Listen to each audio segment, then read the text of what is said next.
ಭಗವಂತನು ನಮಗೆ ಎಂಥ ಕಷ್ಟವನ್ನು ತಂದೊಡ್ಡಿದನು ಅಲ್ಲವಾ ಕಾಂತ? ಹೇಳುವೆನು ಕೇಳು.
ಕಷ್ಟವನ್ನು ತಂದೊಡ್ಡಿದನು. ಪ್ರಾಣೇಶ್ವರ, ಪಾತಕನಾದ ಶಕುನಿಯ ಮಾತನ್ನು ಕೇಳಿ ದುರ್ಮಾರ್ಗನಾದ ದುಶ್ಯಾಸನನು ಜೂಜ ಮುಖದಿಂದ ಸಕಲ ಸಂಪತ್ತನ್ನು ಅಪಹರಿಸಿ ಅಯ್ಯೋ ನಮ್ಮನ್ನು ಈ ಅರಣ್ಯಕ್ಕೆ ಕಳಿಸಿದನು. ಮುಂದೆ ಹೇಗೆ ಮಾಡುವುದು ಕಾಂತ ಗುಣವಂತ?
ಅಹೇ ದ್ರೌಪದಿ, ಪ್ರಾಣಪತಿ, ನಾವು ಹೇಗೆ ಮಾಡಲೆಂದು ನೀನು ಯಾತಕ್ಕೆ ಭಯಪಡುವಿ? ಇದೇನು ಕಾರಣ ಹೆಸರು ಪಡುತ್ತಿರುವಿ? ಈಗ ನಮ್ಮ ಪೂರ್ವಾಜಿತ ಕರ್ಮದಿಂದ ಬಂದ ದೋಷಕ್ಕೆ ದುರ್ಯಾದ ನಮ್ಮ ದುರ್ಮಾರ್ಗನು ನಮ್ಮ ಐಶ್ವರ್ಯನನ್ನು ನಾಶಗೊಳಿಸಿ ದಾಯಾರಿ ಮಸ್ತರದಿಂದ ನಮ್ಮನ್ನು ಅರಣ್ಯಕ್ಕೆ ಕಳಿಸಿದ ಅನ್ನಬಾರದ ರಮಣಿ, ನಮ್ಮ ದುರ್ದೈವವನ್ನು ಯಾತಕ್ಕೆ ತಿಳಿಬಾರ್ದ ಕಾಂತಿ ಇವತ್ತೆ. ಪ್ರಾಣೇಶ್ವರ, ಪ್ರಾಣೇಶ್ವರಿ, ಮತ್ತೆ ಹೇಳುವಿನೆ ಕೇಳು. ಏನು ಚೆನ್ನಾಗಿ ಹೇಳು.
ಅನ್ನಬಾರದೆಂದು ಹೇಳಿದೆಯಲ್ಲ, ಆ ಕುರುಪತಿಯು ಯಾವ ದೊಡ್ಡ ಸಂಪನ್ನ, ಅವನಲ್ಲಿರುವುದೆಲ್ಲ ಕೇವಲ ದುರ್ಗುಣ. ಅವನಿಗೆ ಅಲ್ಲಿದ್ದ ಭೀಷ್ಮ ದ್ರೋಣಾದಿಗಳು ಇದು ನ್ಯಾಯವಲ್ಲವೆಂದು ಒಬ್ಬರಾದರೂ ನೀತಿಯನ್ನು ಹೇಳಲಿಲ್ಲವಲ್ಲ ಕಾಂತ ಗುಣವಂತ. ಚೆನ್ನಾಗಿ ಹೇಳು.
ಹೇಳಲೆಲ್ಲವೆಂದು ಆಡುವ ಸಹಜ.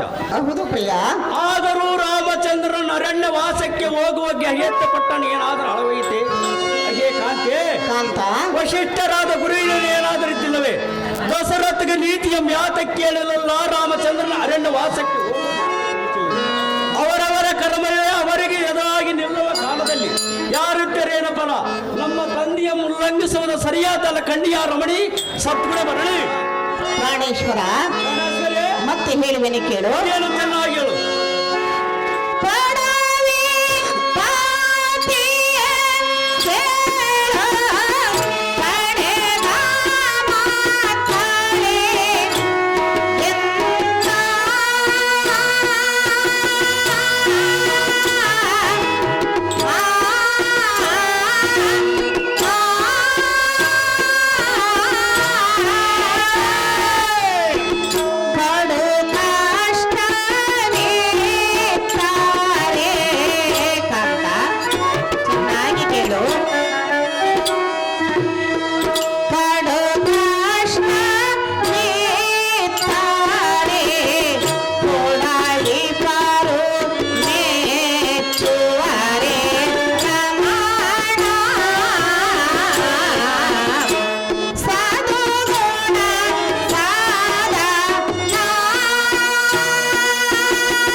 ಬಾರದೆಂದು ಹೇಳಿದೆಯಲ್ಲ.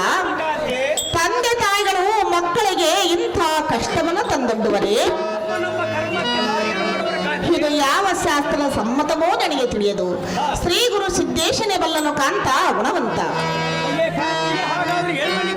ಮತ್ತೆ ಚೆನ್ನಾಗಿ ಹೇಳು.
ಸಕೆ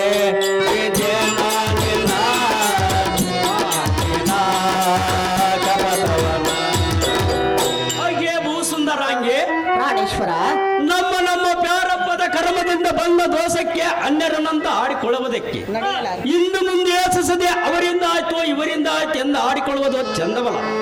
ಮಂದಮತಿ, ನೀನು ಯಾತಕ್ಕೆ ಪಡ್ತಿ ಎಲ್ಲ ದೃಪನಂದನಿ ತತ್ತ ಕಾಲದಲ್ಲಿ ಬಂದದ್ದೆಲ್ಲ ಬರಲಿ ಗೋವಿಂದನ ದಯವಂದಿರಲಿ ಒಳ್ಳೆದಂದ್ರೆ ಬಿಡುವಾಗ ನೋಡರಾಜವಾದ ನೀನು ಮಾಡುವುದು ಯಾತಕ್ಕೆ ಯೋಚನೆ ನಳನಾಡಕಿ ಮುಂದಕ್ಕೆ ಹೋಗನವೇ ಪ್ರಾಣಸಖಿ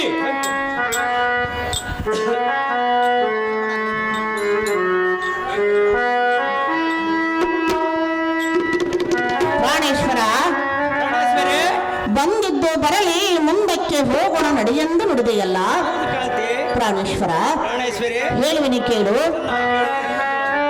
ನಡೆಯಾಲಾರೆ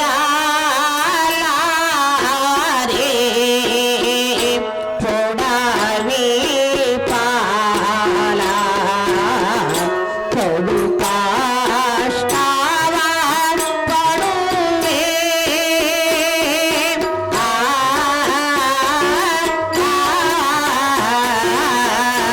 ಅಂತ ಚೆನ್ನಾಗಿ ಕೇಳು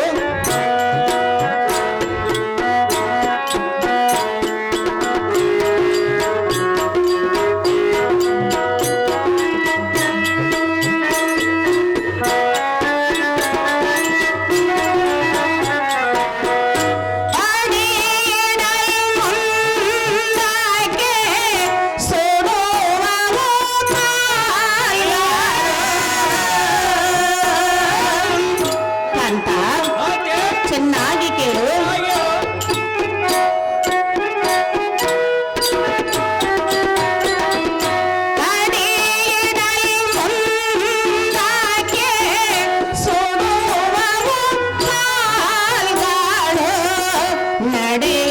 ನಡೆಯಲಾರೇನು ನಾನು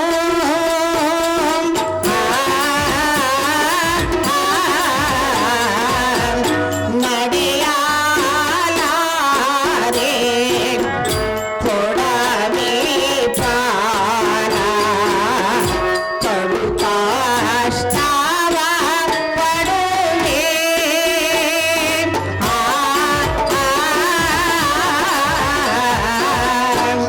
ಕಾಂತ ಬಂದಿದ್ದು ಬರಲಿ ಮುಂದಕ್ಕೆ ಹೋಗೋಣ ನಡೆಯೆಂದು ನುಡಿದೆಯಲ್ಲ ಹೌದು ಕಾಂತೆ ಅಯ್ಯೋ ಈ ಭಯಂಕರವಾದ ಅಡವಿಯಲ್ಲಿ ಕಾರೆ ಬೋರೆ ಮುಳ್ಳುಗಳು ಎನ್ನ ಕಾಲಿಗೆ ತಾಕಿ ನನ್ನ ಕಾಲಲ್ಲಿ ರಕ್ತ ಸೋರುತ್ತಿರುವುದು ನಾನು ಸರ್ವತಾ ನಡೆಯಲಾರೆನು ಕಾಂತ ಒಣಮಂತ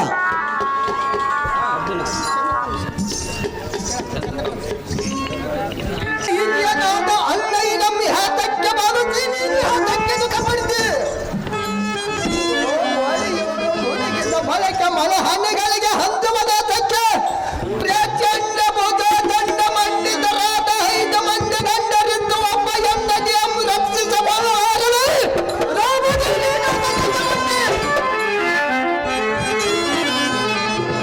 ಪ್ರಾಣೇಶ್ವರ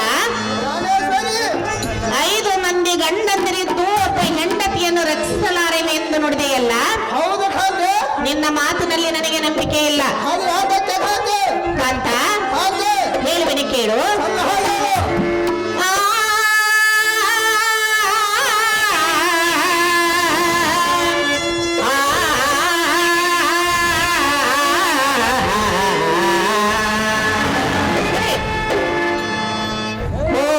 ದಂಡ ಪಂಡಿತ ಪಾಠ ಸರ್ವಲೋಕ ಶ್ರೇಷ್ಠ ಸಮರ್ಥ ದಂಡ ಪಂಡಿತ ಪಾಠ ಸರ್ವಲೋಕ ಶ್ರೇಷ್ಠ ಸಮರ್ಥ ನೀವು ಗಂಡರೈವರು ವ್ಯರ್ಥ ನೀವು ಗಂಡರೈವರು ವ್ಯರ್ಥ ಏನೇರಿ ಕುಶಕು ನಿಷ್ಠ ದಂಡ ಪಂಡಿತ ಪಾಠ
ಎಂದು ನುಡಿದೆಯಲ್ಲ, ಹೌದು ಕಾಂತೆ. ನಿನ್ನ ಮಾತಿನಲ್ಲಿ ನನಗೆ ನಂಬಿಕೆ ಇಲ್ಲ.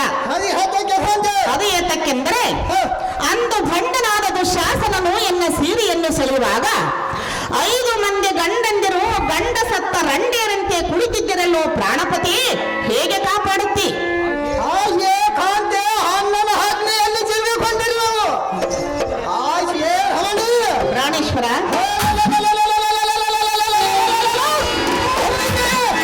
ಆ ಮೂರ್ಖರ ಮಹಾಗಲೆ ಸಜಬಡಲು ಹೊರಗೆಡುತ್ತಿದ್ದನು. ಆದರೆ ಸದಮಲ ಮತೀತನಾದ ಅಣ್ಣನ ಆಜ್ಞೆಯನ್ನು ಉಲ್ಲಂಘಿಸಬಾರದೆಂದು ನಿರ್ಣಯಿಸಿಕೊಂಡನು. ಎಲೇ ರಮಣೆ, ಇದು ಹಾಗಿರಲಿ. ನಿನ್ನ ಸ್ವಯಂವರ ಕಾಲದಲ್ಲಿ ನಿಮ್ಮಪ್ಪನಿಟ್ಟ ಚಾಪವನ್ನು ಚಪ್ಪನ್ನ 56 ದೇಶಾಧಿಪರ ಎದುರೇ ಮುಂದೆ ಸಾಧಿಯಿಂದ ಆಗಲೇ ಬರುವುದಿಲ್ಲ. ಚೆನ್ನಾಗಿ ಜ್ಞಾಪಕಕ್ಕೆ ತಂದುಕೊಳ್ಳುವುದೊಳಗ ರಾಣಿ ಕರಗಿರು ರಾಣಿ. ಪ್ರಾಣೇಶ್ವರ, ಪ್ರಾಣೇಶ್ವರ ಹೇಳುವಿನಿ ಕೇಳು. ಸಲ್ಹಾಯ ಓ ಪತಿ, ಎಂಥ ಪರಿಸ್ಥಿತಿ.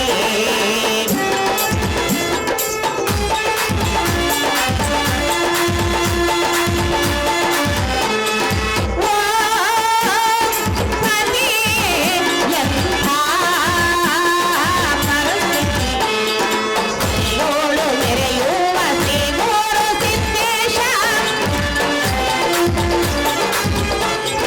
ಹರಿಯೋಳು ಮೆರೆಯುವ ಶ್ರೀಗುರು ಸಿದ್ದೇಶ, ಮುನಿದು ಕಳೆದ ಎಂಬ ಸಂಪದವು ಬಂದು ನಮಗೆ ಅಡವಿಯ ವಾಸವು.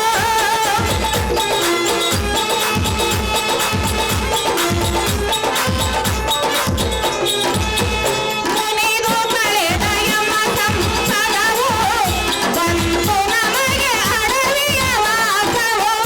ಅರಮನೆಯಲ್ಲಿ ನೆರೆದ ನಾವು ಮರದ ನೆರಳಿನಲ್ಲಿ ಮಲಗುವೆವು. ಅರಮನೆಯಲ್ಲಿ ನೆರೆದ ನಾವು ಮರದ ನೆರಳಿನಲ್ಲಿ ಮಲಗುವೆವು.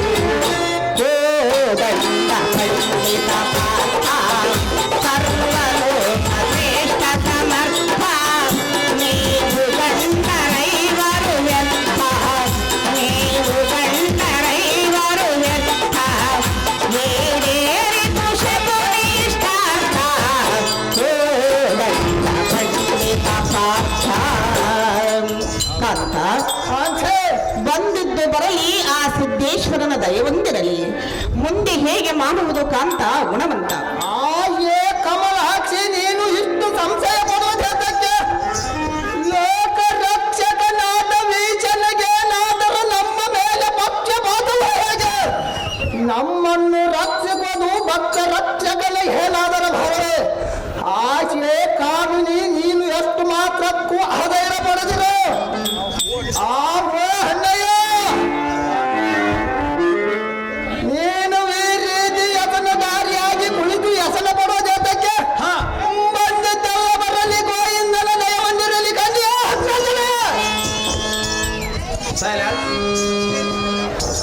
ಎಂ ಪಂಪೈ ಸ್ವಾಮಿ ಹಿರೇಮಠ ಹಲಗನವರು ದ್ರೌಪದಿ ಪಾತ್ರ ಮಾಡಿದಂತವರಿಗೆ 100 ರೂಪಾಯಿ ನೀಡಿರ್ತಾರೆ. ಅವರು ಸ್ವೀಕರಿಸಬೇಕಂತ ತಮ್ಮಲ್ಲಿ ವಿನಂತಿ. ಕಾಟಿಕೆ ಕೊಟ್ಟ ಕಲಾ ಅರ್ಜುನ ಹೇಳುವೆನು ಕೇಳು.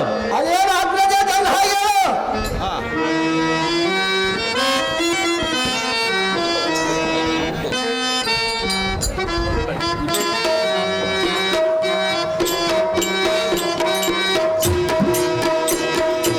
ಏನು ಬಂಧನ ತನ್ನ ಕೇಳ ಎರುವೆಲ್ಲ.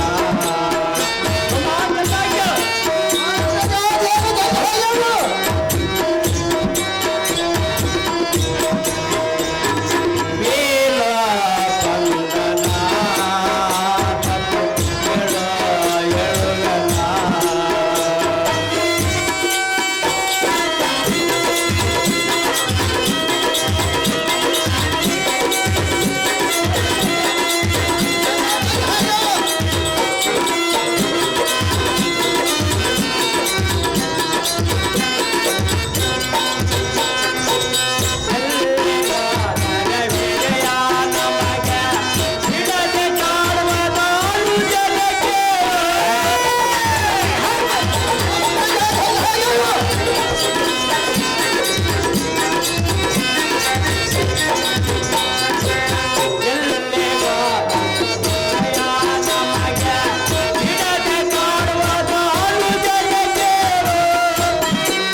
ಸರ್ಪದಿಂದ ನೊಂದು ಈ ಅರಣ್ಯಕ್ಕೆ ಬಂದರೆ ಇಲ್ಲಿ ರಾಕ್ಷಸರ ತಂತ್ರಗಳು ಪ್ರಬಲಾಗ್ತಾ ಬಂದವು. ಅಯ್ಯೋ ಶಿವ, ನಾವು ಎಲ್ಲಿ ಹೋದರೂ ನಮಗೆ ಇದೀ ಬೆನ್ನತ್ತಿ ಕಾಡುತ್ತದೆ. ನಮ್ಮ ಪಾರ್ಥ ಅಣ್ಣ ಯಮನಂದನ ಇದು ನಾವು ಜನ್ಮತ್ರ ಕರ್ಮವೋ ತಿಳಿಲಿಲ್ಲ. ಅಟಟಕ ನಿಂತೆಲ್ಲಂದರೆ ನೆಲವು ನಿಲ್ಲಬಾರದು, ಕುಂತೆನೆಂದರೆ ನೆಲವೋ ಕುಸಿತಿರುವುದು. ಶಿವ ಎಂತ ಭಾವನೆ ಬಂದತ್ತೋ ಸಾಂಬ ಶಿವ. ಮತೀತನಾದ ಅಣ್ಣ ಧರ್ಮನಂದನ ಇದು ಹೇಗ ನಿನ್ನ ಭರವದನ ತಮ್ಮ ಪಾರ್ಥ ಮನೆಯರ ಬಿದ್ದ ಬಲದಂತೆ ಪರಿಪರಿಯಿಂದ ಯಾತಕ್ಕೆ ಬರುವೆ? ನೀನು ಈ ಪರಿಪರದ ದಾಕ್ಷಣಕ್ಕೆ ಬರುವ ದುಃಖಗಳ ಮೇಲಾದರೂ ತಪ್ಪಿ ಹೋಗುವುದೇ ಹೇಗೆ? ಆಹೋ ಯಮನಂದನ, ಇದಕ್ಕೆ ಒಂದು ಸಾಮ್ಯ ಉಂಟು, ಹೇಳ್ತೇನೆ ಕೇಳು. ಅದೇನು ಚೆಂದಾಗಿ ಹೇಳು. ಸಂಪತ್ತಂ ಮೈಜಾಚಿತ್ತಂ ಭೈರಚಲ ಕೋಮಲಂ ಮಹಾಪತ್ರಮಸಿದ ಶ್ರೀ ಸಂಪಾದಕ ಕಥಂ. ಆಹೋ ಅಣ್ಣಯ್ಯ, ಇದರ ತಾತ್ಪರ್ಯವೆಂದರೆ ತಮ್ಮ ಅದರ ತಾತ್ಪರ್ಯ ಚೆನ್ನಾಗಿ ಹೇಳು. ಮಹಾತ್ಮರಾದವರು ಸಂಪತ್ತು ಬಂದ ಕಾಲದಲ್ಲಿ ಮಲ್ಲಿಗೆ ಬೀಜ ಧರ್ಮದಾಗಿರ್ತದೆ. ಆಪತ್ತು ಬಂದ ಕಾಲದಲ್ಲಿ ಮಲ್ಲಿಗೆ ಕಲ್ಲಿನಂತೆ ದೃಢ ಮನಸ್ಕಾರ ಆಗಿರ್ತವೆ.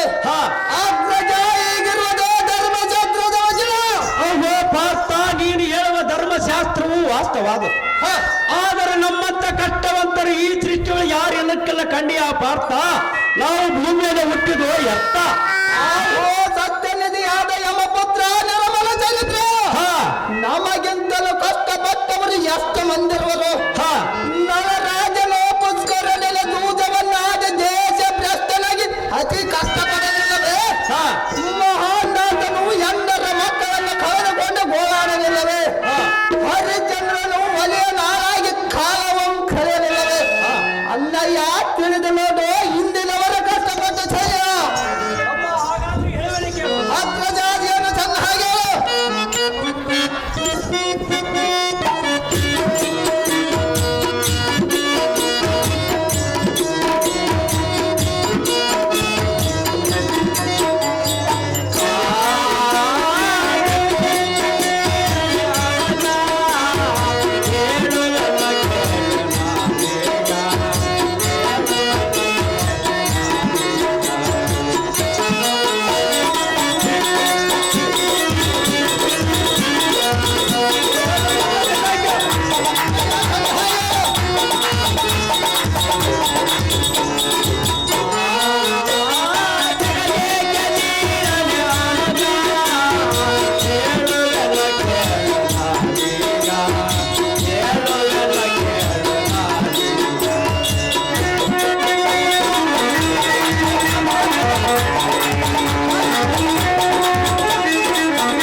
ಎಷ್ಟು ಮಂದಿ ಇರುವರು. ತಮ್ಮ ತಮ್ಮ ಅದೃಷ್ಟವಿದ್ದಾಗಿ ಆಗಲೆಂದು ನಾವು ಮೈಮರೆತು ಸುಮ್ಮನೆ ಇರುವುದು ನೆಟ್ಟಗಲ್ಲ. ತಮ್ಮ ಪಾರ್ಥ ಅಣ್ಣ ಯಮನಂದನ ಅದೃಷ್ಟವ ಗಟ್ಟಿಯಾಗಿದೆಂದು ಬೆಟ್ಟವನ್ನೇರಿ ಬೀಳುವುದೇ, ಬೆದವರತಿ ಬಿತ್ತಬೇಕು ಹಲವರ್ತ ಕೈಬೇಕು ಎಂಬ ಗಾದಿಯಂತೆ ಕಾಲವರ್ತ ನಡೆಯಬೇಕು. ತಮ್ಮ ಪಾರ್ಥ ಅಣ್ಣ ಯವನಂದನ ಬಕಾಸುರ ಇಡೋಪಾದಿ ರಕ್ಕಸನಂ ಬಂದೆವು. ಇದರಲ್ಲದ ಜಡಸುರನಂ ರಕ್ಕಸನ ತಾನು ಮಾಡಿಕೊಳ್ಳಬೇಕೆಂದು ಬಯಸಿದ. ಇಳಮಿಯಂ ಭೀಮರು ಮಾಡಿಕೊಂಡನು. ಈ ಪರಿ ರಕ್ಕಸರೊಡನೆ ದೋಷಮಮ್ಮ ಸಾಗಿಸುವುದ ನಟ್ಟಗಳ ಫಲಗುಣ ಬದರಿ ಆಶ್ರಮಕ್ಕೆ ಹೋಗೋಣ ಈ ಕ್ಷಣ. ನಾವು ಅಣ್ಣ ಯವನಂದನ ನಿನಗೇನು ಮಲ್ಲ ಹಿಡಿತೆ ಹೇಗೆ? ನಾವು ಎಲ್ಲಿದ್ದರೆ ಒಂದೇ, ಎಲ್ಲಿಗೆ ಹೋದರೆ ಒಂದೇ, ಒಂದೇ ದಂಡಿಗೆ ಒಯ್ದು ಕೆರೆಯಲ್ಲಿ ತುಂಬಿದರೆ ಒಂದೇ, ಸಮುದ್ರದಲ್ಲಿ ತುಂಬಿದರೆ ಒಂದೇ. ಕೆರೆ ನೀರು ಒಳಗಲ್ಲಿ ಕಡಿಮೆ ಹಿಡಿದಿಲ್ಲ, ಸಮುದ್ರದಲ್ಲಿ ಹೆಚ್ಚಿಗೆ ಹಿಡಿಯುವುದಿಲ್ಲ. ರಾಟದಲ್ಲಿರಲಿ, ಊರಲ್ಲಿರಲಿ, ಸಮುದ್ರ ಜಲದಡಿಯಲ್ಲಿರಲಿ, ಬೆಂಕಿಯ ಮಧ್ಯದಲ್ಲಿರಲಿ, ಬೆಟ್ಟದ ಮೇಲೆ ಕುಳಿತಿರಲಿ, ಕಲ್ಲು ಮಂಟಪದಲ್ಲೇ ಸೇರಿರಲಿ, ಇದು ಕಾರಣದ ಸ್ಥಳವು ಮಾತ್ರ ಇಲ್ಲಿ. ಆದ್ದರಿಂದ ಬದರಿ ಆಶ್ರಮಕ್ಕೆ ಹೋದ ಮಾತ್ರಕ್ಕೆ ಬರುವ ದುಃಖಗಳೇನಾದರೂ ತಪ್ಪಿ ಹೋಗುವುದನ್ನು ಧೈರ್ಯ ಮುಗಿ ಬಿಟ್ಟು ಬಿಡುವ ನಿನ್ನೆ ಮಂದಬುದ್ಧಿ. ಛತ್ರಪತಿ ಈತನಾದ ಸೂತ ಪ್ರಖ್ಯಾತ ಪಾರ್ಥನ ಮನಸ್ಸಿನ ರೀತಿ ತಿಳಿತು ಎನ್ನ ಮಾತು ಆತಗೆ ಸಮ್ಮತವಾಗದೆ ಆಗಿತು. ಆದರೆ ಚಿಂತಿಲ್ಲ, ಈ ಭೀಮಸೇನನನ್ನು ಸ್ವಲ್ಪ ಕೇಳಿ ನೋಡ್ತೀವಿ, ಆತನ ಮನಸ್ಸಿನ ಅಭಿಪ್ರಾಯವನ್ನು ತಿಳಿತೀವಿ. ಆಗಲೇ ದೇವ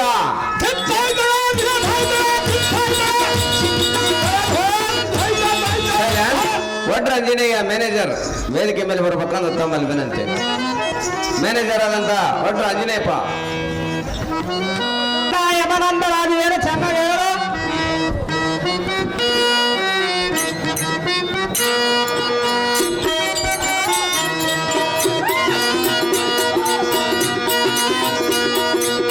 ಭೀಮಸೇನಾ ನಮತೇನಾ ಅಭಿಪ್ರಾಯವೇನು ತಿಳಿಸೋನೇನಾ ತಿಳಿಸೋನೇನಾ.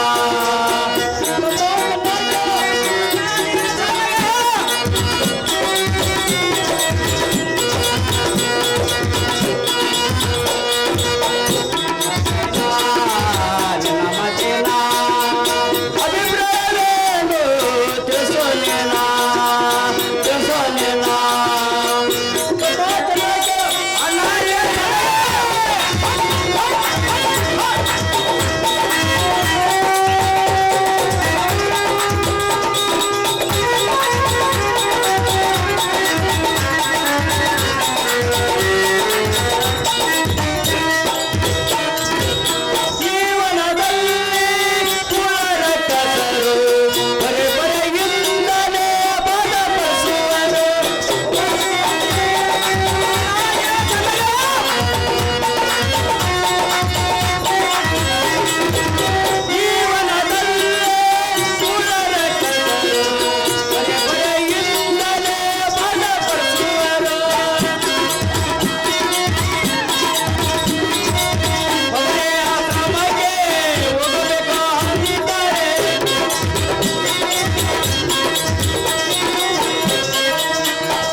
ವಾಯಿಸುತ್ತಾನೆ.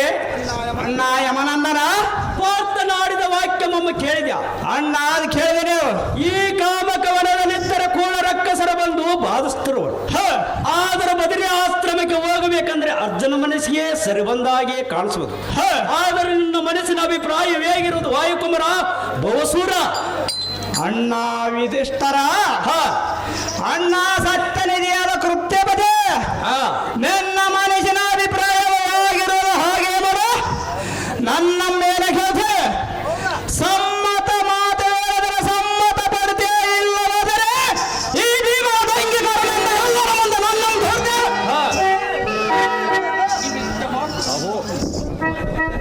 ನಿಮಿತ್ತಕ್ಕೆ ಮಾತ್ರ ನನ್ನ ಮೇಲೆ ಕೇಳ್ತೆ. ನೀನೇ ನಮ್ಮ ಮಾತು ಕೇಳಿದ್ದರೆ ಆರಣ್ಯ ವಾಸವು ನಮಗೆ ಆತಕ್ಕೆ ಬರುತ್ತದೆ. ಆ ಕುರುವಂಶವರಲ್ಲಿ ಉಳಿಯುತ್ತದೆ. ಹಸ್ತಿನಾವತಿಯ ವೈಭೋಗ ಸಡಗರವು ಆ ಕುರುಡನ ಮಗನ ಕೈಯ ವಶವಾಗುತ್ತದೆ. ಅಯ್ಯೋ ಧರ್ಮವೇ ಜಯವೆಂದ ಸಕಲ ಐಶ್ವರ್ಯನೆಲ್ಲ ನಾಶ ಮಾಡಿದೆ. ನಮ್ಮೆಲ್ಲರ ನಾಡಿಗೆ ದೂರಿದೆ. ಇದು ಹಾಗಿರಲಿ, ಧೃತರಾಷ್ಟ್ರನೆಂಬ ಪಾತಕನು ಲತ್ತ ಮಾಡುವುದಕ್ಕಾಗಿ ಬಿದರದಂತೆ ಚದರನನ್ನು ನಿನ್ನ ಕರು ತರುವುದಕ್ಕೆ ಇಂದ್ರಪ್ರಸ್ಥಪುರಕ್ಕೆ ಬಂದ ಕಾಲಕ್ಕೆ ನಿನ್ನ ಕಾಲಿಗೆ ಎರಚಿ ಪರಿಪರಿಯಿಂದ ಅಣ್ಣ ಹಸ್ತಿನಾವತಿಗೆ ಹೋಗಬೇಡ ಎಂದು ಕೇಳಿಕೊಂಡೇನೇ ಇಲ್ಲ. ಹೇಗೆ ನನ್ನ ಮಾತನ್ನು ಮೀರಿದೆ, ನಿಮ್ಮ ದೊಡ್ಡಪ್ಪನ ಮಾತನ್ನು ಕೇಳಿದೆ, ನನ್ನನ್ನು ಹಾಳು ಮಾಡಿದೆ. ಯಮನಂದರ ಈಗ ನನ್ನೊಮ್ಮೆ ಏನು ಕೇಳಿದೆ? ತಮ್ಮ ಭೀಮಸೇನ ಆಡಬಾರದು ಇಂಥ ವಚನ. ಆ ಧೃತರಾಷ್ಟ್ರ ನನಗೆ ದೊಡ್ಡಪ್ಪನಾದರೆ ನಿನಗೆ ದೊಡ್ಡಪ್ಪನಲ್ಲವೇ? ಇಂಥ ಮಾತುಗಳನ್ನು ಆಡುವುದ ತರವಲ್ಲ. ತಂದೆಯ ಮೇಲೆ ಯಾತಕ್ಕೋ ಇಷ್ಟೋ ಬ್ಯಾಸರ. ಅಣ್ಣ ಯಮನಂದರ, ಆ ಪಾತಕನಾದ ಧೃತರಾಷ್ಟ್ರನ ಅಂದಿನ ಸುದ್ದಿಯಂ ಎನ್ನ ಮುಂದೆ ಮತ್ತೊಮ್ಮೆ ಹಾಡಿರು ಎತ್ತಿರುವಿರ. ಆ ಪಾತಕನಾದ ಧೃತರಾಷ್ಟ್ರನು ಯಾರಿಗೆ ದೊಡ್ಡಪ್ಪ? ಅವನೇ ದೊಡ್ಡಪ್ಪನಾಗಿದ್ದರೆ ನಮ್ಮ ಭಾಗದ ರಾಜವಮ್ಮ ನಮಗೆ ಭಾಗ ಮಾಡಿ ಕೊಡ್ತಿದ್ದಲ್ಲವೇ? ತನ್ನ ಮಗನಾದ ಕೌರವನಿಗೆ ರಾಜಪಟ್ಟಮ ಕಟ್ಟಿ ನಮಗೆ ಆರಣ್ಯಕ್ಕೆ ಅಪ್ಪನೆಂಬ ಕೊಟ್ಟನಲ್ಲ ಆ ಭ್ರಷ್ಟನ ಅಣ್ಣ.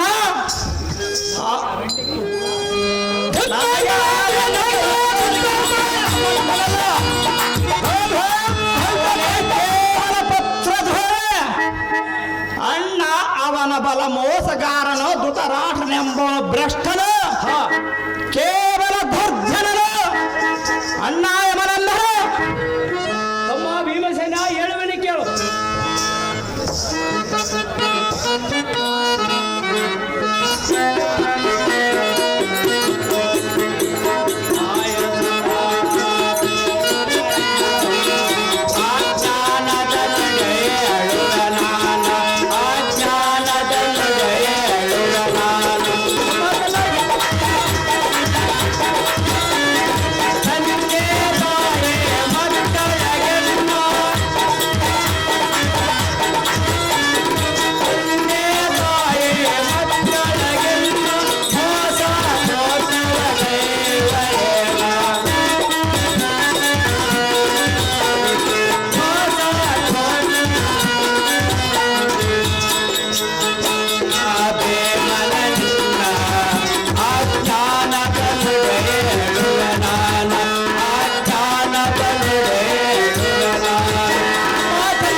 ತಮ್ಮ ಭೀಮಸೇನ, ಅಣ್ಣ ವಿರಷ್ಟರ, ತಾಯಿ ತಂದೆ ಮಕ್ಕಳ ಮನಪೂರ್ವಕವಾಗಿ ಬೇಯದಿಲ್ಲ, ದ್ರೋವಂತೆ ಮೊದಲೇ ಮಾರದಿಲ್ಲ.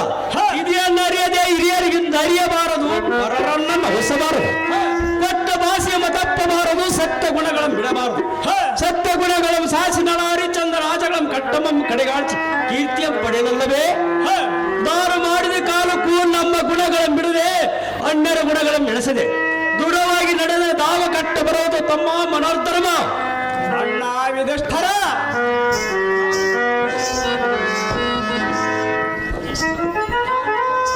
ಅಣ್ಣ ವಿಧಿಷ್ಠರ ತಾನ ಕೆಟ್ಟ ಹೋಗ ಕಾಲದಲ್ಲೇ ಧರ್ಮ ಗುಣಗಳನ್ನು ಬಿಟ್ಟರೆ ನೀವದು ಇದಕ್ಕೊಂದ ದುಷ್ಟಾರ್ಥ ಇರುವುದು ಹೇಳುವನೆ ಕೇಳು. ಅಮ್ಮ ಅದೇನು ಚೆನ್ನಾಗಿ ಹೇಳು. ಸಂಕಟರ ಕುರ್ಪನ ವಿದ್ಯಾ ಚೋರಣಂ ಬುಧಬಂಧನ ಕನ್ಯಾ ನಿಶ್ಚಯ ಲೋಕೆ ಸಂಘವ. ಅಣ್ಣ ಪರ ಆಸ್ತಿಕಾರ ವಸ್ತು ಇದರ ತಾತ್ಪರ್ಯವೇನೆಂದರೆ ಅದರ ತಾತ್ಪರ್ಯ ಚೆನ್ನಾಗಿ ಹೇಳು. ತನಗೆ ಸಂಕಟ ಬಂದ ಕಾಲದಲ್ಲಿಯೂ ರಾಜ ಸನಿಧಿನಲ್ಲಿಯೂ ಕಳ್ಳರ ಮಡಿಯ ಕಾಲದಲ್ಲಿ ಸಜ್ಜನರ 25 ಕಾಲದಲ್ಲಿ ಕನ್ಯೆಯ ನಿಶ್ಚಯ ಮಾಡ ಕಾಲದಲ್ಲಿ ಸುಳ್ಳು ಹೋಗದೆ ಇಂಥ ಕಾರ್ಯಕ್ಕೆ ಸುಳ್ಳು ಹೇಳಿದರೆ ದೋಷವಿಲ್ಲ. ಅಣ್ಣ ಇದಲ್ಲದೆ ಸಚ್ಚಾರಿ ಚಂದ್ರಾದಿಗಳು ಉತ್ತಮ ಪದವಿ ಪಡೆದರೆ ಎಂದು ಅವರಿಗಿದ್ದ ಕ್ರಿಯಾಸಿಟಿ ಸತ್ಯವೇ ನಮಗೆಲ್ಲ ಆದ್ದರಿಂದ ಸತ್ಯ ಧರ್ಮವನ್ನು ಪಾಲಿಸುವ ಸಮರ್ಥವ ನಮಗಿರುವುದು. ಅಣ್ಣ ಇಂಥ ಧರ್ಮ ಗುಣಗಳನ್ನು ಬಿಡು. ಆ ಕೌರವನ ಪ್ರಾಣ ಹರಣ ಮಾಡಿ ಬರುವುದಕ್ಕೆ ಅಪ್ಪಣೆಯನ್ನು ಕೊಡು ಅಣ್ಣ ರಾಜ. ಅಮ್ಮ ಭೀಮಸೇನ ಹೇಳಿದರೆ ಕೇಳು.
ಭೀಮಸೇನ ಪುರಪತಿಯಮ್ಮ ಕೊಲ್ಲಬರ್ರವೆನೆಂದು ಎಲ್ಲನ್ನ ಅಪ್ಪಣೆಯಮ್ಮನ್ನು ಕೇಳವಿಲ್ಲ. ಇದು ಸರ್ವತ್ತೂ ನ್ಯಾಯವಲ್ಲ. ಈಗ ಮಡವೆ ಮನೆಯಾಳಾದ ದ್ರೌಪದಿ ಮಡಿದರೆ ಮಡೆಯಲಿ, ನಾವು ಒಡ ಹುಟ್ಟಿದರೆ ನಾವೆಲ್ಲರೂ ಈಗಲೇ ಅಳೆಯಲಿ. ನಾವು ನೀಡಿದ ಧರ್ಮವು ಎಂದಿಗೆ ಬಿಡುವನಲ್ಲ. ಕೌರವ ನಮ್ಮ ಕೊಲ್ಲುವುದಕ್ಕೆ ಎಂದಿ ಅಪ್ಪಣೆಯಮ್ಮ ಕೊಡಲಾರ ಭೀಮಸೇನ. ರಣರಗ್ಗದಲ್ಲಿ ನೀನೇ ನಿಸೀಮ.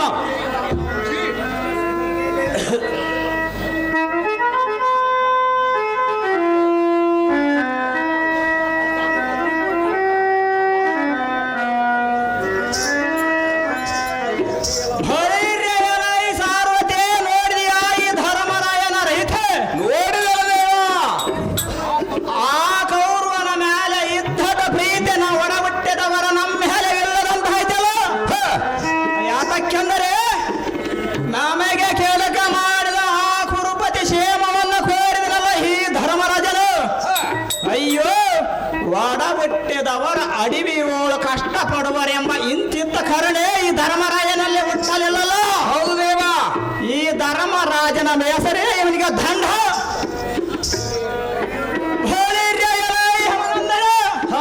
ಇದವರಿಗೆ ತಿಳಿದಿಲ್ಲೋ ನಿನ್ನಯ ದುರ್ಗುಣ, ಈಗ ಗೊತ್ತಾಯ್ತು ನಿನ್ನ ಮನುಷ್ಯನ ಅದನ.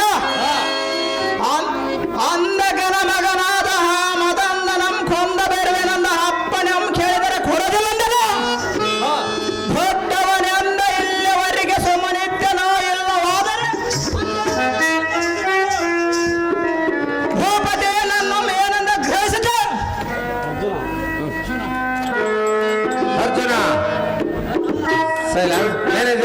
ಏನೈತಪ್ಪ ಯಪ್ಪ ಕುರ್ಕುರೆ ಪ್ಯಾಕೆಟ್ ಕೊಡಗೆ ನಮ್ಮ ಮ್ಯಾನೇಜರ್ಗೆ ನೀಡಿರ್ತಾರೆ, ಅವ್ರು ಬಂದು ಸ್ವೀಕರಿಸ್ಬೇಕಂತ ವಿನಂತಿ.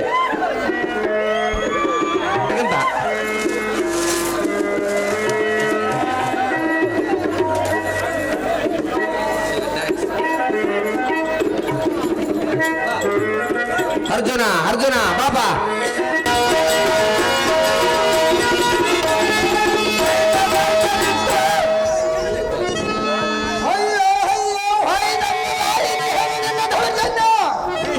ಧರ್ಮಜ ನಮ್ ಕೈ ಹಿಡಿದು ಇಷ್ಟು ಕೋಪವನ್ನು ಯಾತಕ್ಕೆ ದಾಳಿ ದೈವ ಸ್ವರಿಪಾದ ಅಣ್ಣಯ್ಯನ ಬಡದರ ಮಹಾಪಾಪವು ಬಂದವು ಮೇಲಾಗಿ ಹಿರಿಯರಿಗೆ ಎದರುತ್ತರವನ್ನಾಡದು ಅವರ ಹೇಳಿದ ಮಾತನ್ನು ಮೀರಬಾರದು. ಆದ ಕಾರಣ ಧರ್ಮರಾಯನ ಆಜ್ಞೆಯಂತೆ ವರ್ತಿಸಬೇಕಾಯ್ತು. ಇದು ನಮಗೆ ಹಿತ್ತು ಕೇಳಿದೆಯಾ ಭೀಮ?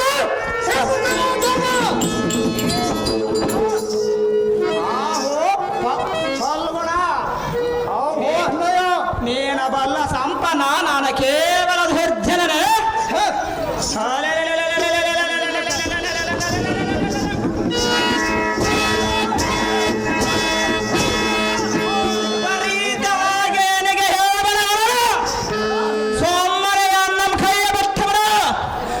ಎಲ್ಲವಾದರೆ ಆ ಧರ್ಮರಾಜನಿಗೆ ಮಾಡಿದ ಶಿಕ್ಷೆ ನಿನಗೆ ಮಾಡಬೇಕಾಗತ್ತಲ್ಲ. ಪಾತ್ರದ ಬಂದರ ಬರಲೇ ಈ ಯಮನಂದರ ನಮ್ಮ ತಮ್ಮ ತಂದೆ ಪೂರಕ್ಕೆ ಕಳಸೋರಿಗೆ ಬರೋದಿಲ್ಲ. ಇದು ಯಾತಕ್ಕೆಂದರೆ ಈತನ ಮಾತು ಕೇಳದರಿಂದಲೇ ನಮಗೆ ಇಂಥ ವಿಪತ್ತು ಪ್ರಾಪ್ತವಾಯಿತು.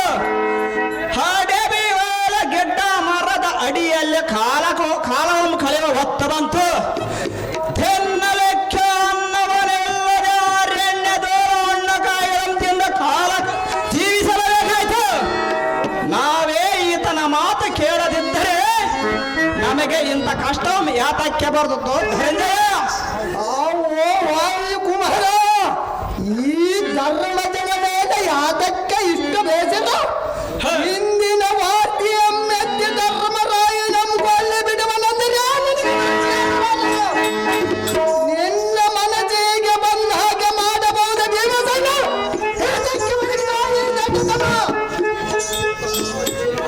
ಆವೋ ತಮ್ಮ ಅರ್ಜುನ, ಭೀಮಸೇನ ನನ್ನಲ್ಲಿರುವುದೆಲ್ಲ ದಡ್ಡತನ, ನಿನ್ನಲ್ಲಿರುವುದೆಲ್ಲ ಜಾಣತನ, ಈ ಧರ್ಮರಾಯನಲ್ಲಿರುವುದೆಲ್ಲ ಧರ್ಮಗುಣ.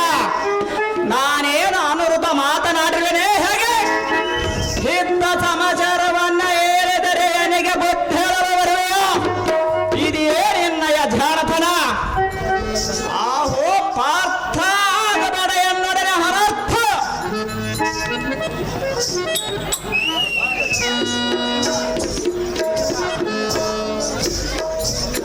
ಅಪ್ಪ ಪಾರ್ಥ, ಅಣ್ಣ ಯಮನಂದನ, ಈ ಭೀಮನಿಗೆ ಯಾತಕ್ಕೆ ಸಾಕು, ನೀವು ಸುಮ್ಮನಿರು.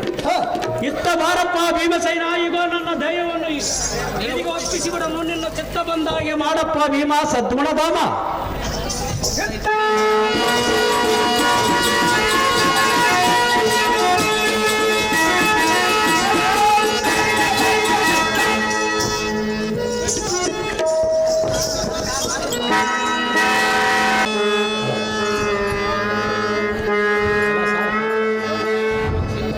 ಸಾರಥಿ, ಕಡಬಡವರಿಗೆ ಸಾಕಟ್ಟು ದ್ರೋಹ ಸಿಕ್ಕಾಗಿ ಋಣ ಮೂರ್ತಿಯೇಶ್ವರ ರೂಪಿಯಾಗಿ ಯಾಸಮಿಂಡಗಳಿಂದ ಋಣ ಮಂತ್ರ ಪಡೆದುಕೊಂಡನು. ಇಂದಿಗೆ ನಾನೇ ಧನ್ಯನಾದನು. ಇದು ಇಂದ್ರ ಕಿಲಾದ್ರಿಗೆ ಪಾಸ್ಪ ಸತ್ರವನ್ನು ಪಡೆದುಕೊಂಡು ಬರೋ ಸಲುವಾಗಿ ಪಾರ್ಥನನ್ನು ಕಳಿಸಿಕೊಡುವರು. ಅಪ್ಪ ಇಂದ್ರನಂದನ ಇತ್ತವ. ಈಗ ಕೈಲಾಸ ದಾನದಲ್ಲಿರುವ ಇಂದ್ರ ಕಿಲಾದಿ ಎಂಬ ಸುಂದರ ಬೆಟ್ಟಕ್ಕೆ ಹೋಗಿ ತಪವನ್ನು ಕುರಿತು ತಪವನ್ನು ಎಸಗಿ ಬಂಧೋತ್ತರವಾದ ನಮ್ಮ ಬಂಧಾನವಲದಿಂದ ಆಗುವುದನ್ನು ಮುನಿಂದರಾದ ಏದವಾಸರು ಹೇಳ್ತಿರುವ ಹಾಗೆ ನೀನು ಶೀಘ್ರದಿಂದ ಹೋಗಿ ಉಗ್ರನ ಮೆಚ್ಚಿಸಿ ಪಾಸ್ಪ ಸತ್ರವನ್ನು ಪಡೆದುಕೊಂಡು ಭಾವಾಗ ತಮ್ಮ ಇದೆ ನಿನಗೆ ನೇಮ.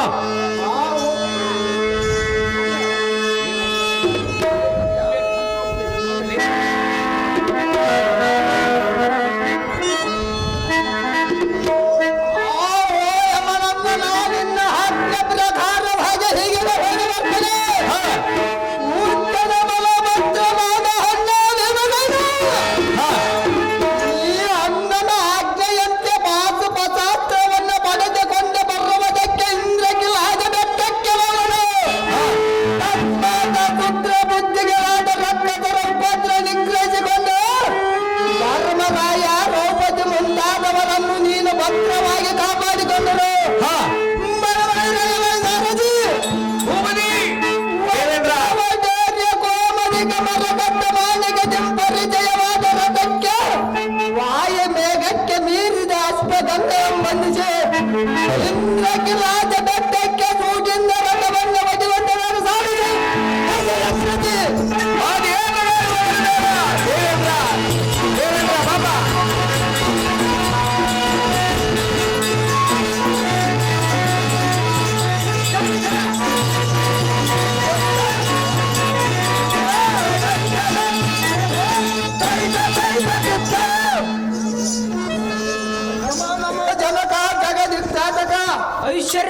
ಮೇಲೆ ಕೇಳೆ ಬಾಲಕ.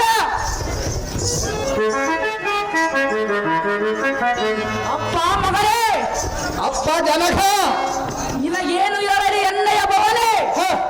ಇಂದಿನ ದಿನದಲ್ಲಿ ಒತ್ತಕ ಕವಚಕರೆಂಬ ರಕ್ಕಸದ ಮರ ಬಂದು ಅಮರಾವತಿ ಸಜ್ಜಿ ಮುಂತಾದ ಸುರನಾರಿಯರೆಲ್ಲ ದಿಕ್ಕುಪಾಲು ಮಾಡಿ ಅಮರಾವತಿ ದೇವಾಲಯಗಳನ್ನು ಹಾಳು ಮಾಡಿ ನಮ್ಮ ಹೆಸರಿ ಸಾಮ್ರಾಜ್ಯವೆಲ್ಲ ಸೂರ್ಯ ಮಾಡಿದಕ್ಕಾಗಿ ಇಂಥ ಸಂಕಟವು ಪ್ರಾರ್ಥವಾಯಿತು ಭೂಪತಿ. ಎಲ್ಲ ಗತಿಯಲ್ಲೂ ಕೇಳುತ್ತೆ.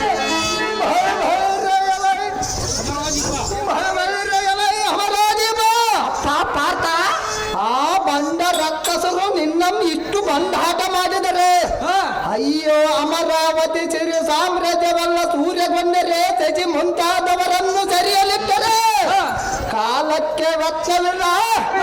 ಈಗ ಆ ಸಮರ್ಥನಾದ ಪಶುಪತಿಯಿಂದ ಪಾಶುಪ ಶಾಸ್ತ್ರವನ್ನು ಪಡೆದುಕೊಂಡು ಬಂದ ಆ ನಿವಾತ ಕವಚಕರೆಂಬ ರಕ್ಕಸರನ್ನು ಸೆರೆಬಡಿದು ಆ ಓ ಜನಕ ಬಾಲಕ ಪಟ್ಟಣಕ ನಡೆಯ ಬಂಡರ ರುಂಡವನ್ನು ಖಂಡಿಸುವನೆಂದು ನಿನಗೆ ಅಭಯವನ್ನು ಕೊಡ್ತೀನಿ.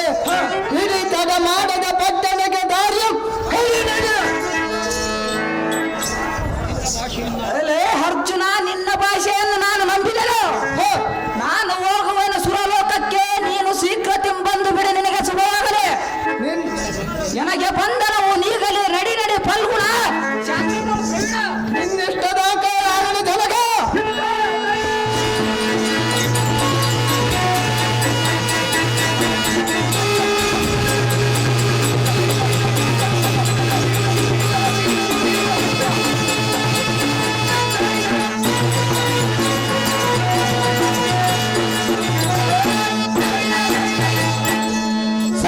ದೊಡ್ಡಮ್ಮನ ನಾಯಕ ಕನ್ನಾರಿ ಈ ವಾಚನ್ನು ದೇವೇಂದ್ರನ ಪಾತ್ರ ಮಾಡಿದಂತವರಿಗೆ ಯಾರು ಮಾಡಿರ್ತಾರೆ.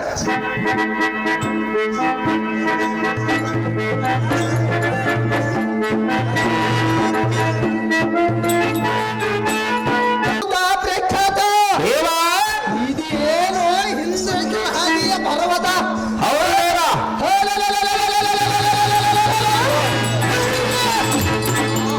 ಎಷ್ಟು ಮನವರವಾಗಿ ಕಾಣುತ್ತಿರುವುದು.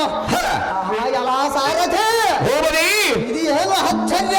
ಅದೇನು ಆಶ್ಚರ್ಯವಿನ ದೂರದಿಂದ ಬಂದ ಹೆಬ್ಬುಲಿಯ ಮಲೆ ಅನ್ನುವುದು ಈ ಸಾಜಾಂಗದ ಮರಿಗಾದ ಆನೆಯ ಅಂಗಾಲೋಳ ಮೆರಿದ ಮುಳ್ಳುಗಳಿಂದಲೂ ಚಳ್ಳಿ ಗುರಿಯಿಂದ ತೆಗೆಯುತ್ತಿರುವ ಈ ಸಿಂಹದ ಮರಿಗಾದ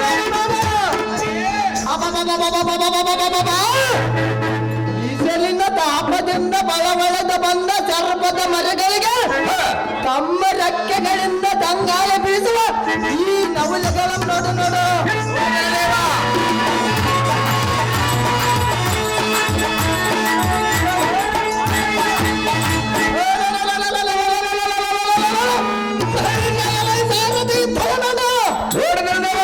ನವುಲೆಂಬ ತುರುಬಿನಿಂದಲೋ ಬೆಳ್ಳಿ ಎಂಬ ಅಂಗದಿಂದಲೋ ಬಾಳೆ ಎಂಬ ತೊಡೆಯಿಂದಲೋ ಪುಷ್ಪ ಕುಚ್ಚ ಎಂಬ ಕವಚಗಳಿಂದಲೋ ರಾಜಿಸುವವರ ಲಕ್ಷ್ಮಿಯಂತೆ ಅಂಗನ ಮನೆಗೆ ಭೂಲಕ್ಷ್ಮಿ ತೋರಿಸುವ ಕನ್ನಡಿ ಎಂಬಂತೆ ನಿರ್ಮಲ ಅಂಬಗಳನ್ನು ತುಂಬಿ ಹಿಬ್ರಂಬಿಸುವ ಈ ಸರೋವರವನ್ನು ನೋಡು. ಈ ಅಯಲ ಸಾರಥಿ ಇದು ಹಾಗಿರಲಿ. ಈ ಸರೋವರವನ್ನು ಸಮುದ್ರವೆನ್ನುವುದಕ್ಕೆ ಸಂದೇಹವೇ ಇಲ್ಲ. ಸಮುದ್ರದ ಕಮಲಗಳೇ ಕಪ್ಪ ಚಿಪ್ಪುಗಳಾಗಿಯೂ ಚಿಪ್ಪಿನ ಜಲ ಬಿಂದುಗಳೇ ಮನೆ ಮುತ್ತಿಗಳಾಗಿವೆ. ಆ ಇಂದ್ರಾದಿಗಳೇ ಈ ಸರಿಸಿನೋಳು ಮಾರ್ಕೊಳ್ಳುವ ಮಾರ್ತಾಂಡ ಎಂಬ ಬಡಬಾಗ್ಲಿಯೋಳು ಊಟ ರಾಜ್ಯವೇ ಕುದುರೆಗಳಾಗಿ ಕಂಗೊಳಿಸುವ ಕಮಲಗಾರದ ರತ್ನಗಾರದ ಆಕಾರವನ್ನು ನೋಡಿದ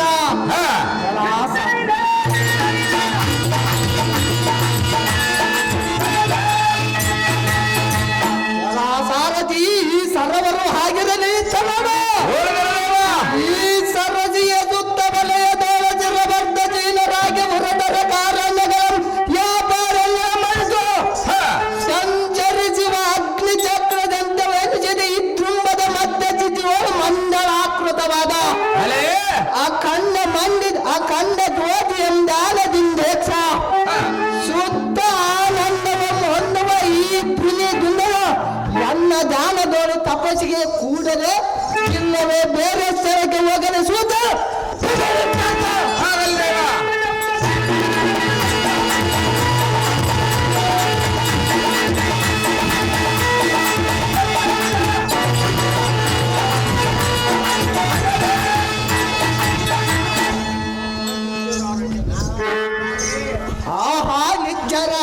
ಕ್ಷಣದಲ್ಲಿ ಇದೇನು ಒಂದು ಶುಭ ಸೂಚಕವಾದ ಸ್ವರತ್ರಾಯವಾಯಿತು. ಈ ಬಿಲ್ಲು ವೃಕ್ಷದ ಹತ್ತಿರವೇ ತಪಸ್ಸಿಗೆ ಕೂಡುವನು.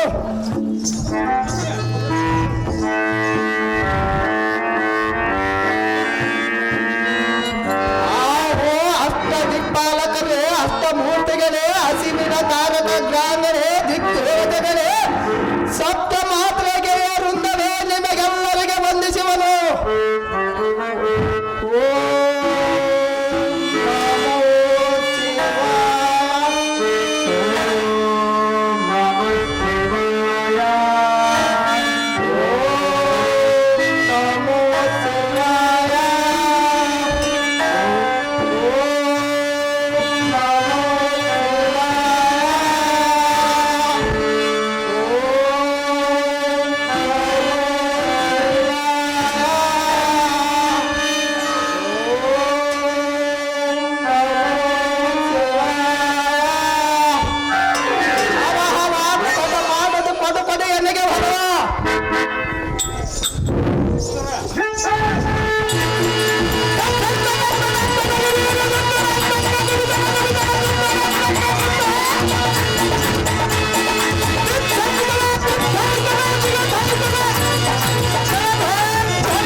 ಸೈಲೆನ್ಸ್.